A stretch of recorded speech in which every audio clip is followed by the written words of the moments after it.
இயேசுவில் எனது அன்பிற்குரியவர்களே, உங்களுக்கு என்னுடைய இதயம் கனிந்த வாழ்த்துக்கள், வணக்கம். அன்பானவர்களே, ஆண்டவர் இயேசு திருமுழுக்கு பெற்ற பிறகு தன்னுடைய முதல் சீடர்களை அழைக்கிறார். அதைத் தொடர்ந்து ஜெபக்கூடத்திற்கு வருகிறார். கப்பர்நகும் ஊரில் நுழைந்தார்கள். ஓய்வு நாளில் இயேசு ஜெபக்கூடத்திற்கு சென்று கற்பித்து வந்தார்.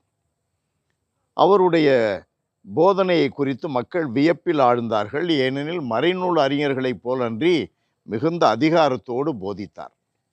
அந்த கூட்டத்தில் பேய் பிடித்த ஒரு மனிதன் இருக்கிறான்.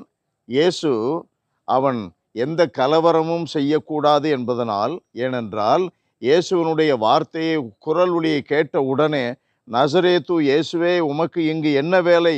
எங்களை ஒழித்து விடவா வந்தி என்று சப்தமிட இயேசு உடனடியாக அவனை அதட்டி, வாயை மூடு, இவரை விட்டு வெளியே போ என்று இயேசு சொல்லுகிறார். உடனடியாக அந்த மனிதனை கீழே தள்ளிவிட்டு அது வெளியேறியது. மக்கள் வியந்து போனார்கள். அன்பானவர்களே, இதிலிருந்து என்ன தெரிகிறது என்றால், இயேசுவினுடைய வார்த்தைக்கு அலகை நடுங்குகிறான். இயேசுவினுடைய வார்த்தையை உள்வாங்குகிற மனிதனுக்குள்ளே ஆணவம், சுயநலம், பேராசை போன்றவைகளெல்லாம் அரன்று போய் வெளியேறி விடுகின்றன. ஆகையினால் என்னால் இந்த சுய இன்பத்தை விட முடியவில்லை, என்னால் இந்த குடிப்பழக்கத்தை விட முடியவில்லை, என்னால் இந்த விபச்சாரம் செய்வதை விட முடியவில்லை, என்னால் ஏமாற்றி பிழைத்தே பழக்கமாகிவிட்டது, என்னால் அதை விட்டால் என்னுடைய பிழைப்பு முடிந்துவிடும் என்றெல்லாம் நினைக்கிறார்களே சிலர். எனக்கு சோம்பல்தனமாக இருக்கிறது, என்னால் இதை செய்ய முடியவில்லை, என்னால் ஜெபிக்க முடியவில்லை என்றெல்லாம் சொல்லுகிறவர்கள் இயேசுவினுடைய வார்த்தைகளை உள்வாங்கவில்லை. அவர்கள் இயேசுவினுடைய வார்த்தைகள் அவர்களுக்குள்ளே செல்வதற்கு அனுமதிக்கவில்லை. அனுமதித்தால் என்ன ஆகும்?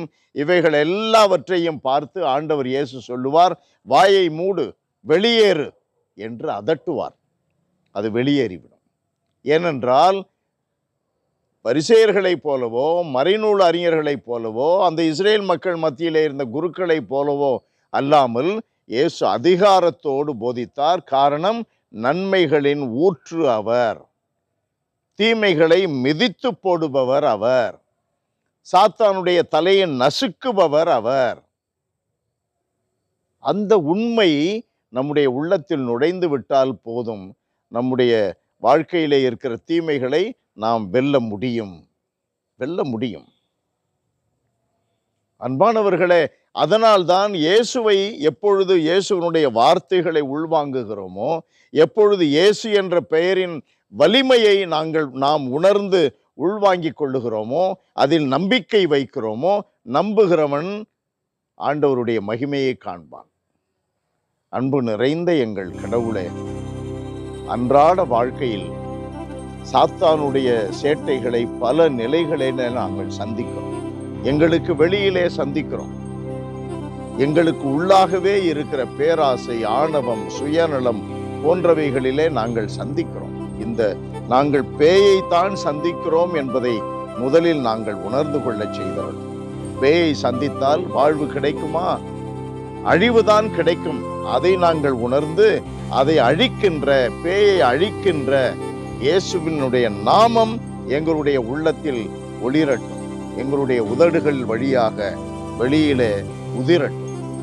ஆசீர்வதியும் ஆண்டவரே. இயேசுவின் நாமத்தில் ஜெபிக்கிறோம் பிதாவே.